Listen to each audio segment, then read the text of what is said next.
வந்தே பாரத் ரயிலுக்கு இணையான வசதிகளுடன் ஏழை எளிய மக்களும் பயணிக்கும் வகையில் உருவாக்கப்பட்டுள்ள அம்ரித் பாரத் எக்ஸ்பிரஸ் ரயில் சேவை நாளை முதல் தொடங்குகிறது.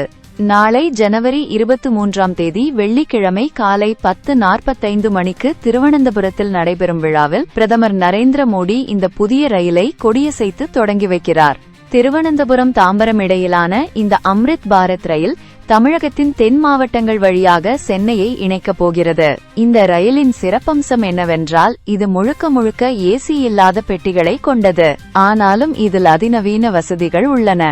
ஒவ்வொரு இருக்கைக்கும் தனித்தனியாக மொபைல் சார்ஜிங் பாயிண்டுகள், பாதுகாப்பிற்காக சிசிடிவி கேமராக்கள், நவீன பயோ வேக்யூம் கழிவறைகள் மற்றும் ரயில் குலுங்காமல் இருக்க புஷ்புல் தொழில்நுட்பம் பயன்படுத்தப்பட்டுள்ளது. இந்த ரயில் நாகர்கோவில், திருநெல்வேலி, மதுரை, திருச்சி, விழுப்புரம் மற்றும் செங்கல்பட்டு வழியாக தாம்பரத்தை அடையும். வெறும் 12 முதல் 13 மணி நேரத்தில் திருவனந்தபுரத்திலிருந்து சென்னைக்கு இந்த ரயில் வந்து சேரும். திருவனந்தபுரத்திலிருந்து காலை 10:40 மணிக்கு புறப்படும் இந்த ரயில் நள்ளிரவு 11:45 மணிக்கு தாம்பரம் வந்தடையும்.